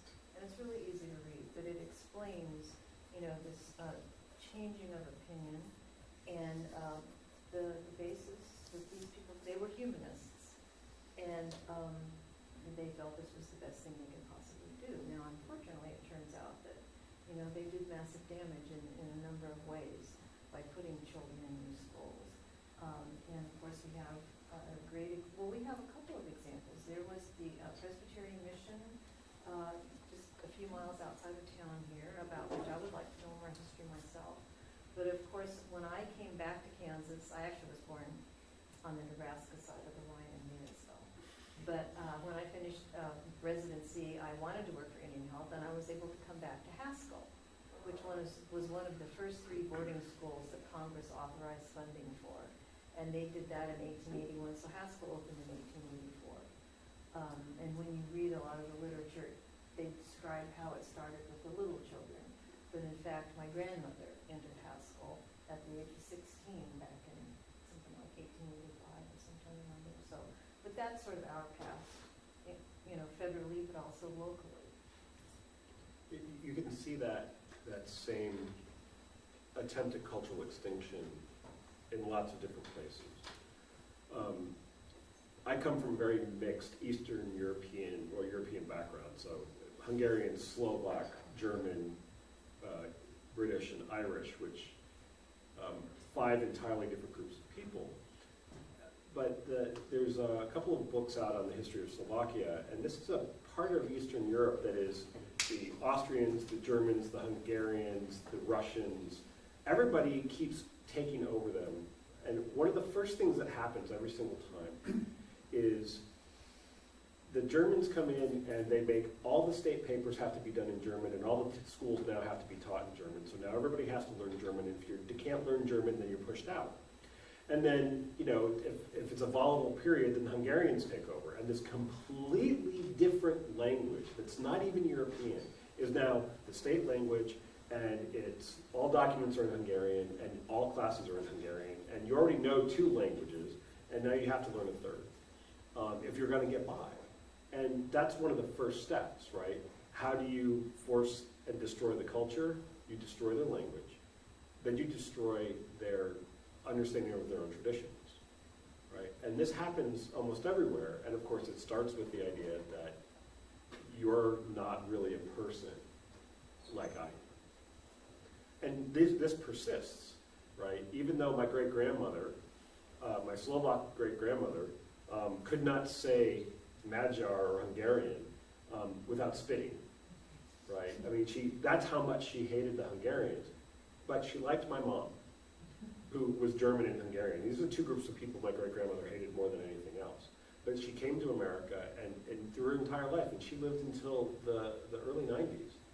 You know, she was, you know, you couldn't, except for my mother, who was the one decent one she ever met, right? So this has persisted very long, and it's not just here, it's in Europe, and I think we've seen a lot of these things being revived right now, politically, from these ideas. It's not incredibly difficult for human beings to dehumanize other human beings. It's actually fairly simple, and, you know, the xenophobic, you know, would be the word to use. Like, you're like me, you're not like me, and this is how we create community and also difference. And the rape of Nanking would be a good example of Japanese, Chinese atrocities during war. We fight so easily. I think sometimes it's harder for us to bring together, like what you're saying is to merge this and bring people together. But to separate and divide is easy. You don't have to be smart at all to do it. You don't. I mean, human beings are so good at it. It doesn't take anything. It's overcoming differences sometimes. I think that human beings sometimes struggle with. How do we begin to, I guess, like come together? What would be our first step? The Beatles? Right? Sing! That is definitely beyond my pay grade. I don't know where to begin. Well, I would say, I think we have a long way to go. And I looked up a quote, if I can find it here. This is from 2 weeks ago, Overland Park, Kansas. And this is from a political committeeman who Facebook's one of his opponents that's from another party and says, you and your comrades' stealth attack on blank is going to blow up in your leftist face. This is a neighborhood committeeman, right? Wow. And the real blank will remember what the scum blank tried to do to blank in November. And you, radical socialist, kickboxing, lesbian Indian, will be sent back packing to the reservation. That's pretty cool. I want to meet that one. I didn't even throw mommy in there. I mean, that's pretty cool. Comrade. Yeah, comrades. So I mean, one of the things that we have to do, we have to teach our children first you have to like yourself. If you don't like yourself, you're gonna not like anybody else. And that's, I mean, I see that a lot with kids on the playgrounds. Oh, you know, they fight, they infight, they get left out, they get their feelings hurt. You know, if you're not nice to me, that's not necessarily my problem, right? That's okay. I could go someplace else and not be around you. That's okay. But you then also have to teach your children differences are good, right? Difference is not bad. And all of this often comes down to, you don't look like me, you don't talk like me. Great. You don't look like me, tell me about yourself. You don't talk like me, can I learn something from you? Can we share language? But it's not often our instinct. But I think those are valuable things for us to teach each other and to teach future generations. And there's a whole lot of talk about bullying in the world now, which is different than when I was growing up. And people are like, well, they weren't nice to me, they were bullying me. Kids aren't always nice, but you know, but you know, what do you do when that happens? You say, don't talk to me that way. I like me, and let's talk. You know, then conversation is important, I think. I was going to say, but how long are we going to continue talking? Oh, I know. I mean, it's bizarre, but I hear about all these people who actually are sitting adjacent or in the same room and they're texting. And they're grown-ups. They're not, they're not children or teenagers. So I think there's a second thing we need to do. We need as adults to have, but I suppose it begins with children, honesty. So the sort of integrity that allows you to look clearly at the past with respect to yourself and the stuff you care about. So lost cause mythology, right? The fact that this is still this is nuts, right? And it's hard to make progress if you're able to convincingly lie to yourself. Yes. Then evidence bounces. Yeah. Yeah, it's amazing how resistant an ideology or a worldview is to actual empirical evidence facing someone. And I think the scariest part is that there's all of this social science research and social psychology research that shows that you take a group of people, they have a belief, they are confronted with the fact that their belief cannot possibly be true, and they call it doubling down. They now believe their view more than ever because the evidence shows that they're wrong. And it's like, when I start hearing about that, I'm like, okay, so I don't know what the next trick in the bag is in terms of trying to help people look at the world and say, you know what, I might be wrong about something, and empirical evidence is going to be an important part of understanding that. It's not going to be, say, the sole solution, but it's going to be an important part of it, that you then find out that, no, that actually doesn't help, and it exacerbates the problem. And I don't know how to, Cross the line. Yeah, I mean, if that tool's not working at all, I'm not sure what you reach into the bag and get out next. But it's kind of interesting because to me, there's an issue of personal gain. Because there are some people who will do the doubling down, and I mean, there's some intrinsic thing that they get out of being right, and so they have to continue to believe that they're right, as opposed to the person who doesn't believe in climate change because it's not in their best financial interest to believe in climate change. So it's sort of like. But I mean, some of it goes just so much to your core, your identity, and the studies that you're talking about is like, I don't believe in climate change, it's part of my identity. And so it's not that it's in my best interest or not, but I can't imagine that not being true. And so when you tell them climate change is happening and, we're in trouble, they get even more like just tied up with their identity and saying, no, that can't be true. You can, ice cold winter on them in October and they're still not going to believe in climate change because, climates change. It's impossible sometimes to cross that divide. and then they're not speaking your language. Well, yeah, but then what do we do with that? Right, I mean, do we really just cut those people out? Can you allow them to be? Right, I mean, there are, I don't. well, I mean, here's, moving forward, right? For your own well-being, surrounding yourself by people who are going to be antagonistic toward your worldview, it doesn't matter which side you're on. It's Right. going to be not good for your well-being, Sure. right? But at the same time, to isolate yourself from people who don't share your view is to cut off an opportunity for growth, Right. right? And so I don't know where the balance is. Well, you can say other people don't think like I do, and that's okay. I mean, one nice thing is coming from a very large family, so there's a lot of people in my own family who I disagree with. I can't get them out of my life, they're there. That helps, because I get other views, and I've changed plenty of my views over time. Other ones I haven't, other ones I'm not willing to. So. But, I mean, sometimes we try to change, like, I mean, the whole history of medicine, right, is trying to change people. You know, like, so, I mean, you could be wrong, and I could know that you're wrong, but it's okay if you're wrong. Like, why do I feel the need to change you? You know, or you could be right.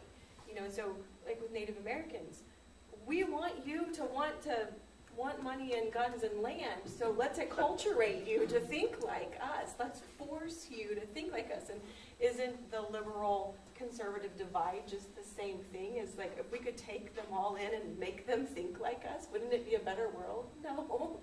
I mean, isn't it the same? Well, I mean, it's hard. It's really hard because one of the things that you find out, and I'm assuming that you've probably experienced this with anthropology, there's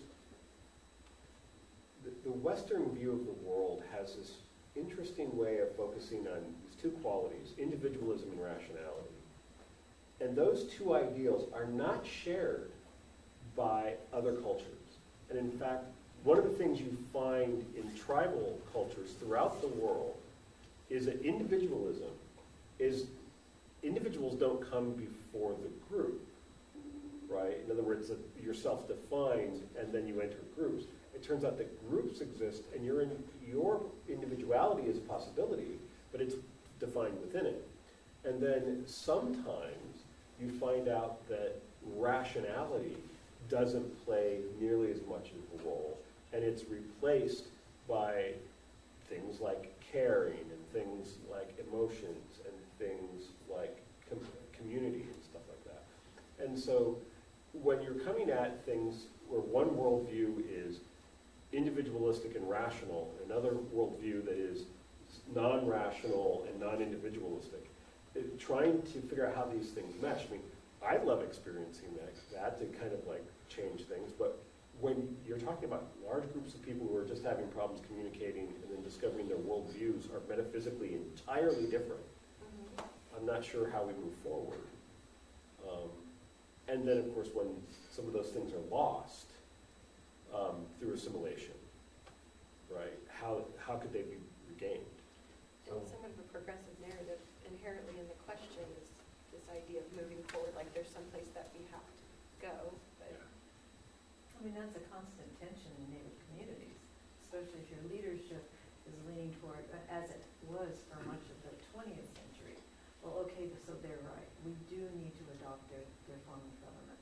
We do need to have economic development. And, you know, these traditions we need to let fall by the wayside because they make us look backward. So we're still dealing with that and trying to recover from that.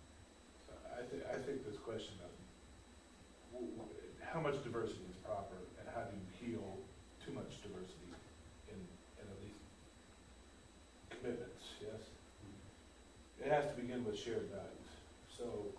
So there is no story, for example, philosophers like to tell a story about rationality. What is it to reason well? And the truth is, we have lots of theories about good reasoning. And they're great theories, but they're always in relative. So I can't tell you what it is to reason well, unless you tell me what you care about. If you tell me what you care about, I can tell you a lot about how to reason well. But until you tell me what those aims are, Those aims are values. So if we begin from shared commitments, we can get to common policy, even if we have disagreement about what the optimal is. Nobody's going to get the optimal policy from their point of view, but we'll get some policy that's reasonable and acceptable from everybody's point of view because we have these shared values. If we don't have those shared values, it's hard to imagine commitment. So this is your the terminology. So somewhere between Bar Else and what was the one? Ramen. And ramen. Somewhere between there, right? You lose shared commitments, and when you lose those shared commitments, it's really hard to look what compromise with it. I mean, you over there and then us over here, right? That's possible, right? But that won't do for a country, and won't do for a healthcare system, and it won't do for neighbors, right? So Can in the I'm sorry, can I interject for a minute? Do you mind if we shift to taking questions from the audience members? Absolutely. It's getting a little late, and I see students that probably need some homework, get some homework done, right? No, really? Homework? So I think we've covered almost every topic under the sun so far, except maybe the sun. So you guys can ask whatever questions you want. Yeah.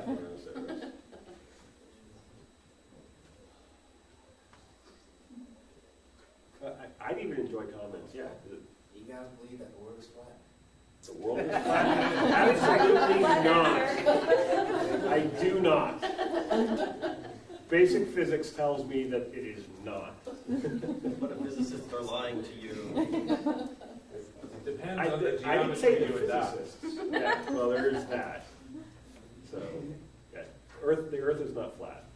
It's also not perfectly round.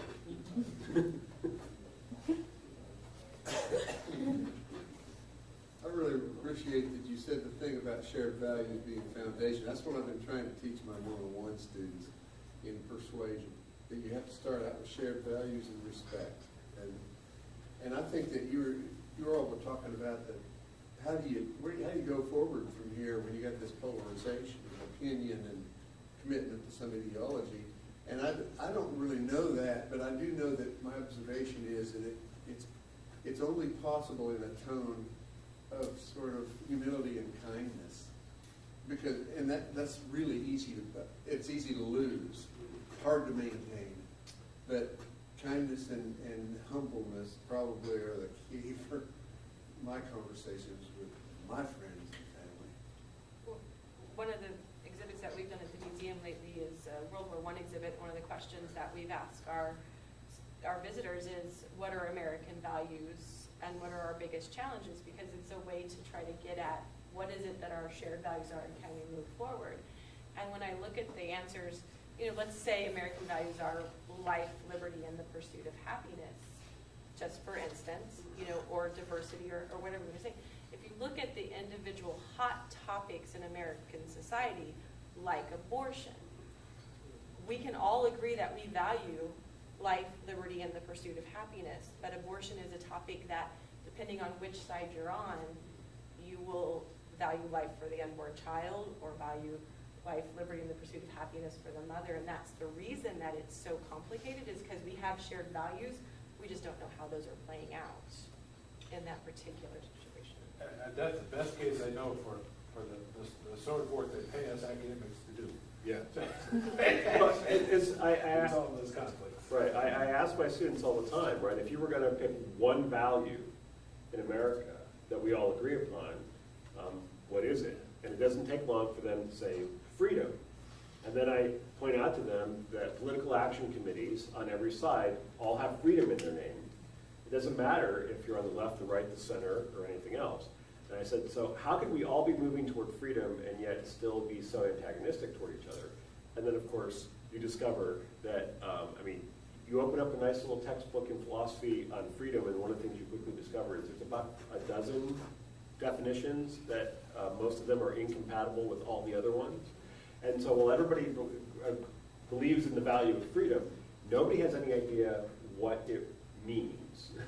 And so one of the first steps then is dealing with those ambiguities, helping people uncover what and express what those things, right? So that's where the 101 classes, right, can be very helpful in just trying to get people, okay, articulate what this means, articulate it conceptually, articulate it in terms of an example, in a lived experience, right, to try to get some of that commonality and understanding. Because at least if we get some understanding, it's like, well, that's not what I think freedom is. I don't think freedom means the government doesn't exist.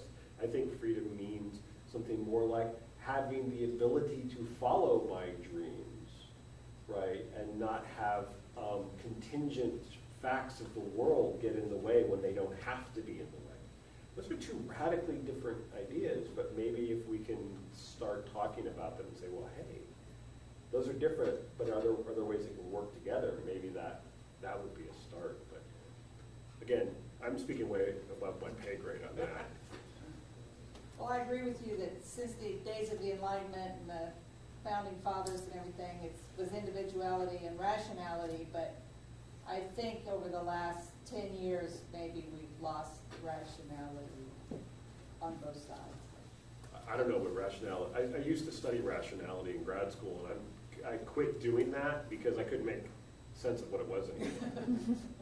I think it's relevant to ask the question is, right now with the society that we are living in and are creating and have created, do we think that as Americans we're well?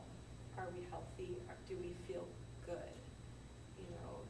And if the answer to that is yes, great, let's keep doing what we're doing, but if the answer to that is no, which I think we're seeing with a lot of crime and drug use and a lot of people turning to technology and checking out rather than checking in and being disconnected, then I think we need to look at that. I think our doctors need to look at that. I think our professors need to look at that. I think our politicians. But we're still number one in terms of gross domestic product. Well, Okay. But I say that though because that's the measure that gets used, right? In social and political thought, one of the things that you discover is that there are these different ways of how do we measure well-being?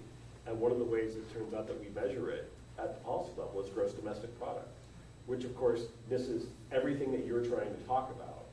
And that's a problem, right? How do we know that America is number one? Because we've got the best gross domestic product. Now, the fact that every other index that we look at, healthcare, education, right, housing, we just dropped out of the top 20 in terms of democracies, right? We look at infant mortality rates, maternal mortality rates. We are not number one in anything, and in a lot of this stuff, we've dropped out of the top 20. Do you guys know what the infant mortality rate is for this country? It's about 6, just a little under 6. Do you know where that ranks in the world? 58th. Yeah. We're at 58th. You know what the best country is? Japan. You know what its infant mortality rate is? What? 2. 2, right? So 6 kids die in this country before the age of 5, right? For every 2 that die in Japan. That's rate outrageous. 6 out of 1,000? I think it's 100,000. 6 out of 100,000. But when you ask the people that I have giving this response to what an American value is, I can't tell you how many people say money. Well, there was a question there. You guys were talking about if I think it was something to do with science, that if the humans lost their humanity or while they were doing science, wouldn't they be able to achieve a lot more with losing it? I mean, it seems like we're losing it already, regardless of what we do. So I mean, wouldn't we why not lose it? You see what I'm saying? Just why not lose our humanity to achieve something greater, like curing cancer and other things in that area? So that is a great question. Right. It's really about priority of values. So when science goes awry, one of the ways it does, it says truth matters more than humanity. So I'm willing to sacrifice humans to achieve truth, right? And that's right. That's exactly what your question is. Now we're back to the very first quote, right? You got so interested in wondering whether you could, you forgot to ask whether you should, right? And whether it's that, look, it's very, very easy with very little chemistry to realize how to make some really horrible concoctions. Now, you get into these issues with chemistry, especially, of what they call dual use knowledge. Knowledge where by knowing that piece of information, you can use it for good, or you can use it for bad. So, right, if you know certain things about chemistry, you can figure out that, you know what, I shouldn't mix these things I have in my house, right? At the same time, you can come up with this idea, if I mix these things up in my house, here are the things I can do with it.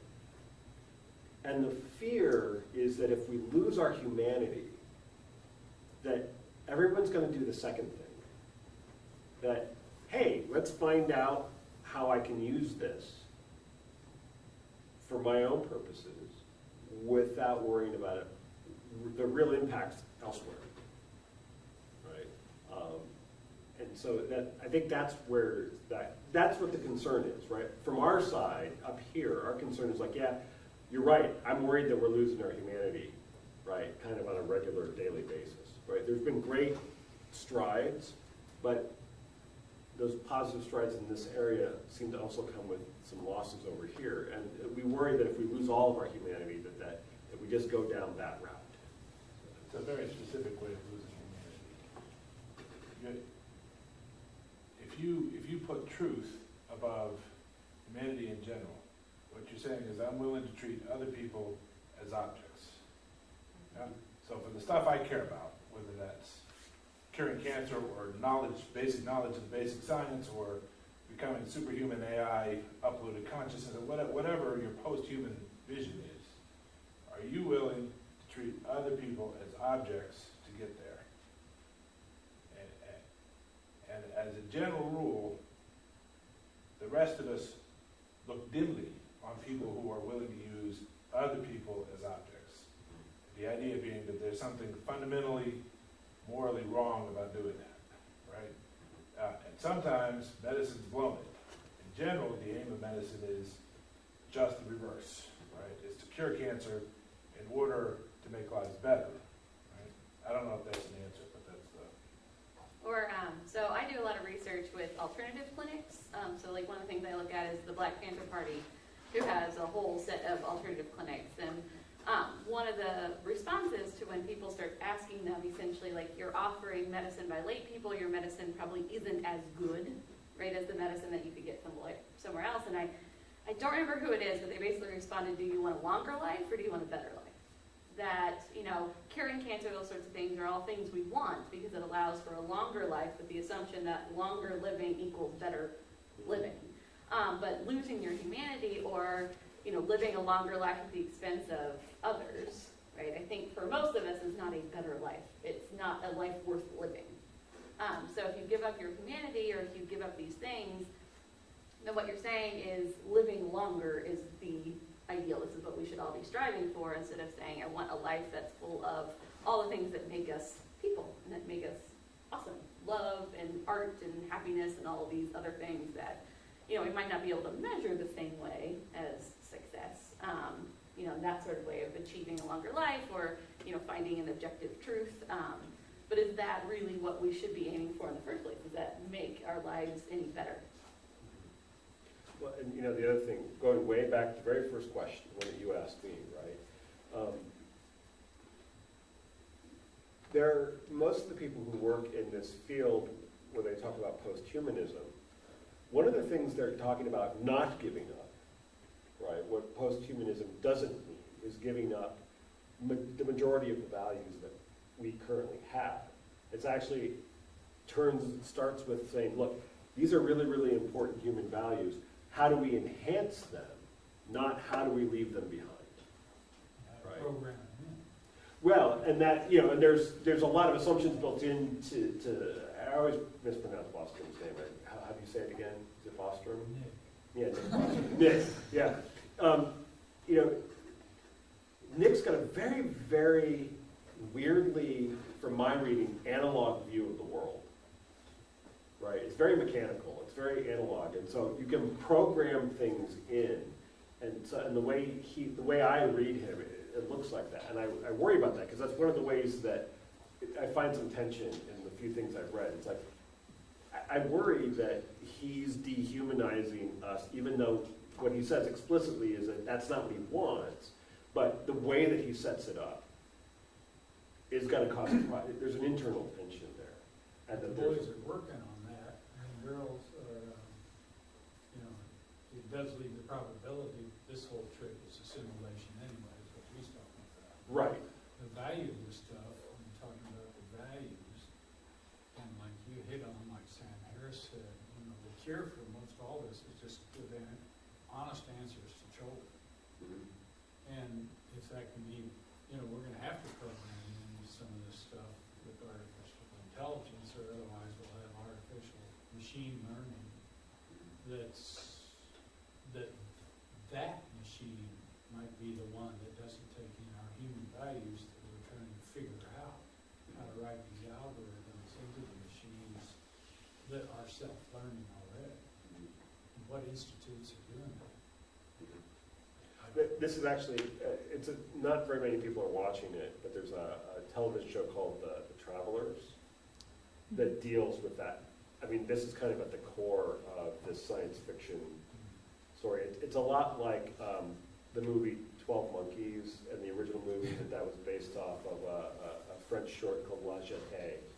It's about time travel, and it turns out that there are all sorts of issues about artificial intelligence and human beings and groups of people who are like, wait a minute, we gave up too much stuff to the artificial intelligence to make the decisions for us, and it's not making human decisions anymore. And so that plays a big role in that. So you see those tensions in a lot of that stuff. And I mean, part of the reason I like science fiction is historically I grew up with it, but it really was a lot of it was the form of fiction that asked what if the most. What if this is what the next stage was like? What would that mean and how would that look? And it was a way to explore that, which is I've often found it interesting that people who do post-humanism, this idea that that we're about to go to this next stage of evolution, it's going to be kind of a big jump. I've always found it fascinating that they don't seem to reference science fiction more than they do. They're very focused on. Oh, because Neil deGrasse is too much fun. Oh, is that what it is? It's a little after 7:30. I guess we'll have to try to wrap things up here. So, you have any last comments from the panel? Just get my I don't know that I have anything to say. I mean, I was going to follow up with what you were saying with the question, with this idea of post-humanism. I take it as what you're saying with another stage in evolution, that human beings are biologically within their brains going to be evolving in a big jump, and I think it's coming, let's say. I don't take the AI into account with that as much. Like, it's not a factor that I've ever thought about. Maybe you can use that for your answer. Can human beings evolve without that artificial intelligence, without that technology? Maybe it's just time for us to make another step where we're a kinder, more understanding society. Because we've been mean and nasty long enough, or made enough mistakes. Is that a possibility? I hope. We don't look at the historian, because it's not All historians are pessimists. So maybe I'll switch ground just a little bit. So if you look at the history of medicine, it's done lots and lots and lots of good things. It's done some bad things too.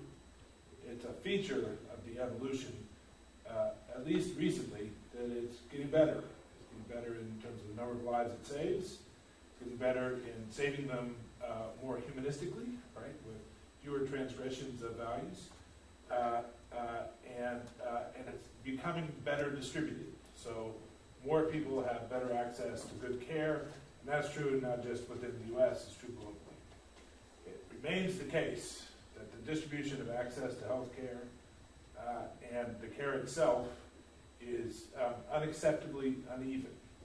And so as citizens, one of the things we ought to be paying attention to, so President Obama did great stuff with the ACA. That just gave lots of people more access to health care, but there's more to be done, we ought to be watching it, see if we can't improve that distribution. My last 2 cents. And I agree with that, except it's being rolled back bit by bit. And so I'm not even sure that more people have access to healthcare these days. So the U.S. story is complicated, but you think about HIV in Africa, yeah? So that maybe the one really good thing for public health that the Bush administration did, that made a real difference in global health, yeah? So it's progress is uneven. The arc of justice. Yes. So I guess before you go, if you have time to follow that little tiny URL to a post-panel survey. Also, we have some interesting artifacts from the Glore Psychiatric Museum. Come check them out. The most humane ways of treating psychiatric inmates, I'm sure. Historically. For the time. If you guys ever get a chance, I'll plug it for you. Please. The Glore Psychiatric Museum in St. Joseph, which is a little over 40 minutes away. If you haven't been there, It's awesome. It's awesome. I mean, I'm trying to figure out the right term to use because you're not going to leave happy, right? But you are going to leave informed, and you're going to find out thought-provoking, and there's going to be things you see in there that you realize, wait a minute, that was when? And you realize it wasn't that long ago. And there's great stories about the first EKG machine they got. That was, I'm just going to leave you to discover that one. That's a great story. Sara, what did you bring today, just so they know what? So I have the Hippocratic Oath. I thought that was important. First, do no harm. And then I have a straight jacket. That's one of our older camisole style straight jackets that patients would actually make themselves out of mattress material, mattress ticking. We have some restraints. We have lots of restraints at the museum. I have a book on psychology, abnormal and normal. And I like to ask that question of what it means to be normal. I have a big blue pill. That's a little blue pill in real life, which I think just the relationship to pharmaceuticals is really important right now. I think it's something we should all pay attention to. If your doctor says take something, that doesn't mean you have to take it.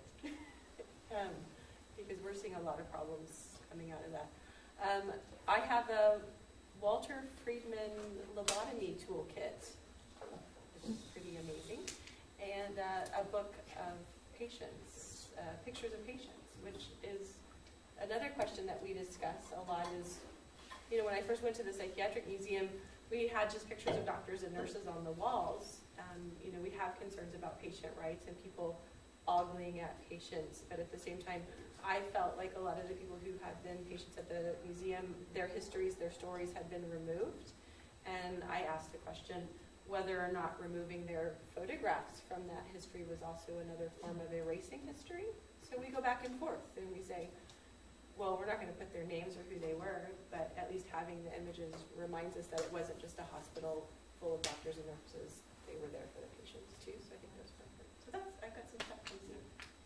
So if you'd like to come up and check it out, you're more than welcome to do so. Just don't touch anything, okay? But you can definitely check it out. Or if you want to just come down and say hi to anyone on our panel, or have more questions for them, or give them money, they like that too. No, I'm good. No, thank you. Okay. Round of applause. Thank you very much for coming and sitting for all. Thank you guys for putting it together. Thank you. And if you're a student and need to do a sign-out sheet, then you need to sign-in sheet. There you go. But no longer.